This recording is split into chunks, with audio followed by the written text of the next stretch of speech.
दोस्तों, अगर आप तैयारी कर रहे हैं उत्तराखंड लोक सेवा आयोग की परीक्षाओं एवं उत्तराखंड अधीनस्थ सेवा चयन आयोग के अंतर्गत होने वाले ग्रुप सी एग्जाम्स की, तो गूगल प्ले स्टोर से हमारी एप्लीकेशन देवभूमि करियर पॉइंट को जरूर इंस्टॉल कर लें दोस्तों, क्योंकि इस एप्लीकेशन में आपको मिलते हैं उत्तराखंड जीके संबंधित वरियस कोर्सेज। तो सबसे पहले हम देखेंगे दोस्तों, उत्तराखंड जीके और अन्य जीके से संबंधित महत्वपूर्ण ई बुक्स आपको मिलती हैं एप्लीकेशन पे।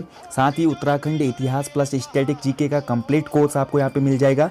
उत्तराखंड ग्रुप सी के प्रैक्टिस सेट्स आपको देखने को मिलेंगे। उसके साथ साथ हमारे आरआरबी एनटीपीसी के प्रैक्टिस सेट्स भी आप ले सकते हैं फुल लेंथ के दोस्तों। तो वरियस यहाँ पे मटेरियल और कंटेंट आपको भविष्य में भी देखने को मिलेगा और आप लोगों के लिए एक बेनिफिशियल ये प्लेटफॉर्म साबित होगा देवभूमि करियर पॉइंट एप्लीकेशन। तो दोस्तों, आज ही गूगल प्ले स्टोर से इंस्टॉल करें और इन कोर्सेज का लाभ उठाएं। धन्यवाद। Hey guys, welcome to Devbhoomi career point. तो देखिए, कंप्यूटर के महत्वपूर्ण एमसीक्यूज पार्ट 17 है और इसमें भी आपको मिलेंगे कंप्यूटर के महत्वपूर्ण एमसीक्यूज दोस्तों। देखिए, यूके ट्रिपल एससी ने जिस हिसाब से पैटर्न बदला है आज की डेट में, आप देखते हैं कि काफ़ी कठिन क्वेश्चन पूछे जाते हैं और इंटरनेट सूचना प्रौद्योगिकी का जो आजकल देख रहे हैं ट्रेंड, उस पर आधारित क्वेश्चन ज़्यादा देखने को मिलते हैं। तो वैसे ही सेम क्वेश्चन आज के जो हमारी ये टेस्ट सीरीज चल रही है, जो आजकल हमने सीरीज शुरू की है कंप्यूटर की, उसमें आपको देखने को मिलते हैं। ठीक है, तो इन क्वेश्चनों को बिल्कुल भी आपने स्किप नहीं करना है। चलिए देखेंगे आज के भी महत्वपूर्ण क्वेश्चनों को। पहला आपके सामने स्क्रीन पर, ई गवर्नेंस की श्रेष्ठ व्याख्या निम्नलिखित में से कौन सी है। तो जो हम ई गवर्नेंस की बात करते हैं, आपने बहुत बार सुना होगा ये शब्द ई गवर्नेंस। तो यहाँ पर ई गवर्नेंस की जो बेस्ट डेफिनेशन है इनमें से कौन सी है, वो ये पूछा जा रहा है एग्जाम में। तो राइट आंसर है इसका ऑप्शन सी, इंटरनेट के माध्यम से सार्वजनिक सेवाएं देना। ठीक है, तो हम जो हमारी सरकार है दोस्तों, तो सरकार क्या करती है, इंटरनेट के माध्यम से सार्वजनिक सेवाएं देती है। लाइक हमारे जो विकास कार्य होते हैं, अन्य सूचनाएं होती हैं, वो हमारा साझा करती है। इसी को ई गवर्नेंस कहा जाता है। ऑप्शन सी इसमें बिल्कुल सही उत्तर है। चलिए अगले क्वेश्चन की तरफ बढ़ते हैं। कौन सा प्रोग्राम कंप्यूटर के विभिन्न भागों का नियंत्रण करता है और प्रयोक्ता को कंप्यूटर के साथ इंटरैक्ट करने देता है। देखिए कितना अच्छा क्वेश्चन बना दिया, बहुत इजी है लेकिन बहुत घुमा दिया क्वेश्चन को। तो यहाँ पे ऐसा कौन सा प्रोग्राम होता है दोस्तों जो कंप्यूटर के विभिन्न भागों पर कंट्रोल तो कर ही रहा है, साथ ही जो प्रयोक्ता होता है, प्रयोक्ता मतलब यूज़र को बोलते हैं प्रयोक्ता। ठीक है, यूज़र जो कि आप हैं, जैसे आप कंप्यूटर पर बैठे तो आप प्रयोक्ता हो गए, और कंप्यूटर और प्रयोक्ता के में जो इंटरैक्ट होता है दोस्तों, इसको पूरा हमारा कौन करता है प्रोग्राम, यूजनेट बोलते हैं इसको। ऑप्शन बी इसमें सही आंसर हो जाएगा, यूजनेट। ठीक है, तो यूजनेट एक ऐसा प्रोग्राम है दोस्तों जो कंप्यूटर के विभिन्न भागों का नियंत्रण करता है, साथ ही हमारे यूज़र और कंप्यूटर के साथ इंटरैक्ट भी बीच में जो होता है इसी की वजह से होता है। ऑप्शन बी सही आंसर है। अगला क्वेश्चन है, देखिए एमएस वर्ड में निम्नलिखित में से कौन सा फीचर का प्रयोग नहीं होता है। अब देखिए, अगर आपने एमएस वर्ड में काम नहीं किया तो कैसे ये क्वेश्चन बना पाएंगे। और ऑफिशियल जॉब्स जो होती है दोस्तों कंप्यूटर में, या कनिष्ठ सहायक की बोलो, वीडियो, वहाँ पर ऐसे ही क्वेश्चन निकल के आएंगे, कंप्यूटर से कराएंगे, क्योंकि वहाँ पर आज एक ट्रेंड बंदा चाहिए जिसको कंप्यूटर और इंटरनेट का लगभग बेसिक जो ज्ञान होता है वो तो आना ही चाहिए। तो अगर आप एमएस वर्ड यूज करते दोस्तों, तो आपने गौर किया होगा एमएस वर्ड में दोस्तों यहाँ पर इमेज फीचर का प्रयोग नहीं होता है दोस्तों। ठीक है, इमेज आप वहाँ पे यूज़ नहीं कर सकते वर्ड में। टेबल यूज़ हो जाती है, हाइपरलिंक उसमें यूज़ कर सकते हैं, आप कोई भी लिंक शेयर कर सकते हैं, फ्रेम उसमें हो जाता है, लेकिन इमेज हम एमएस वर्ड में इंटर नहीं कर पाते। ठीक है, चलिए बढ़ते हैं अगले क्वेश्चन की तरफ। डॉस में फाइल बनाने के लिए निम्न में से कौन सी कमांड का प्रयोग किया जाता है। तो अगर हमने डॉस में फाइल बनानी है कोई दोस्तों, तो हम कौन सी यहाँ पे कमांड यूज करेंगे। ठीक है, तो इसका राइट आंसर होगा ऑप्शन ए, कॉपी कौन करेंगे इसमें, ऑप्शन ए। ठीक है, तो डॉस में अगर फाइल बनानी है तो कॉपी कौन से हम कमांड देंगे दोस्तों, ऑप्शन ए सही आंसर हो जाएगा। डॉस का भी फुल फॉर्म आता है कई बार, डॉस डिस्क ऑपरेटिंग सिस्टम। ठीक है, डॉस जो होता है डिस्क ऑपरेटिंग सिस्टम।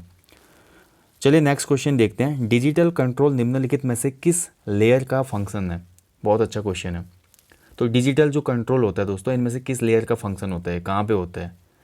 तो ये दोस्तों ऑप्शन बी इसका सही आंसर है, सेशन। ठीक है, तो सेशन लेयर का फंक्शन होता है, ऑप्शन बी इसमें सही आंसर है, सेशन लेयर। तो थोड़ा डिफिकल्ट क्वेश्चन है दोस्तों, ऐसे क्वेश्चन आपके बनते हैं एग्जाम में। अब बिल्कुल सरल क्वेश्चनों का टाइम पीरियड खत्म हो गया, मान के चलिए। बिजली बंद करने के बाद जो स्टोरेज डाटा को संभाल लेते हैं उसे डैश डैश कहा जाता है। आप कंप्यूटर पर काम कर रहे हैं, पीसी पे कर रहे हैं फॉर एग्जांपल, लैपटॉप में तो बैकअप होता है, बैटरी होती है, पीसी पे काम कर रहे हैं आप पर्सनल कंप्यूटर पे, सिस्टम पे, और लाइट चली गई अचानक, आपने इन्वर्टर जोड़ा नहीं है उसमें, तो अगर आपकी जो आधी फाइल बनी थी उसको सेव कौन रखेगा, इसमें से कौन सी ऐसी मेमोरी होती है। ठीक है, तो ये मेमोरी होता है non volatile storage, option B इसमें से आंसर हो जाएगा, नॉन वॉलेटाइल स्टोरेज। ठीक है, डैश डैश मैनुअल बताता है कि किसी सॉफ्टवेयर प्रोग्राम का प्रयोग कैसे किया जाए। बहुत अच्छा क्वेश्चन है। तो इनमें से कौन सा मैनुअल बताता है दोस्तों कि कोई भी सॉफ्टवेयर प्रोग्राम है उसका उपयोग या प्रयोग कैसे करना है? तो ये बताता है यूज़र मैनुअल। ठीक है, बहुत सिंपल है। यूज़र मैनुअल बताता है कि सॉफ्टवेयर प्रोग्राम कैसे उपयोग करें। ऑप्शन सी इसमें सही आंसर है। चलिए अगला क्वेश्चन देखते हैं। बड़ी मात्रा में सूचना को स्टोर करने के लिए जैसी टेक्नोलॉजी का प्रयोग किया जाता है? तो कौन सी टेक्नोलॉजी है जिसमें हम बड़ी मात्रा में सूचना को स्टोर कर सकते हैं? तो बड़ी मात्रा में सूचना को स्टोर करने के लिए डैश डैश होगा यहाँ पे। ठीक है, फिल इन द ब्लैंक था, डैश डैश इसमें छूट गया। तो डैश डैश जैसी टेक्नोलॉजी का उपयोग किया जाता है। तो राइट आंसर हो जाएगा दोस्तों इसका हार्ड डिस्क। ठीक है, तो हार्ड डिस्क आप देखते हैं आजकल बहुत बड़ी बड़ी मेमोरीज की हार्ड डिस्क आती है। पहले तो जीबी में आती थी, आज टीबी में आ रही है, टेराबाइट में, इससे ऊपर भी आ रहे हैं वे। ठीक है, तो हार्ड डिस्क होती है दोस्तों जो बड़ी मात्रा में सूचना का स्टोर कर सकती है। अगले क्वेश्चन की तरफ बढ़ते हैं। ईमेल अटैचमेंट क्या होती है? तो देखिए अगर आप मेल करते हैं दोस्तों तो मेल में आपने देखा होगा बहुत से ऑप्शन मिलते हैं हमको, अटैचमेंट का भी ऑप्शन होता है उसमें। ठीक है, तो अटैचमेंट में हम दोस्तों कोई भी डॉक्यूमेंट वगैरह भेज सकते हैं, यानी कि ईमेल अटैचमेंट होती है ईमेल संदेश के साथ एक दूसरे प्रोग्राम से भेजा गया अलग डॉक्यूमेंट, यानी कि ऑप्शन बी इसमें सही उत्तर हो जाएगा। ठीक है, तो जो हम मेल तो कर ही रहे, मेल के साथ हम किसी डॉक्यूमेंट को भी उसमें संलग्न करके भेजें। वो पीडीएफ हो सकती है, डॉक फाइल हो सकती है, इमेज हो सकती है, कोई भी चीज़ हो सकती है। ठीक है, तो आपने देखा होगा वहाँ पे आपका अटैच का ऑप्शन आता है हमेशा ईमेल में, सिंबल बना होता है, क्लिक करेंगे तो आप डॉक्यूमेंट वगैरह भेज सकते हैं। ऑप्शन बी इसमें सही आंसर है। अगला क्वेश्चन है देखिए, हार्ड डिस्क ड्राइवों को डैश डैश स्टोरेज समझा जाता है? तो हार्ड डिस्क ड्राइव जो होते हैं इनको कौन सा स्टोरेज समझा जाता है, ये पूछा जा रहा है क्वेश्चन में। तो ये नॉन वॉलेटाइल स्टोरेज होते हैं। ठीक है, ऑप्शन बी इसमें सही आंसर है, non volatile storage. Option B इसमें सही हो जाएगा, नॉन वॉलेटाइल। अगला देखिए, डैश डैश हार्डवेयर और सॉफ्टवेयर का कॉम्बिनेशन है जिसे कंप्यूटिंग डिवाइसों के बीच सूचना की शेयरिंग सुविधाजनक हो जाती है। तो यहाँ पे आपने बताना है हार्डवेयर और सॉफ्टवेयर के बीच का कॉम्बिनेशन कौन सा है जिससे कंप्यूटर डिवाइसों के बीच कोई भी हम इंफॉर्मेशन शेयर कर रहे हैं तो वो बहुत कंफर्टेबल हो जाएगी। ठीक है, तो ये होता है दोस्तों नेटवर्क कोई भी।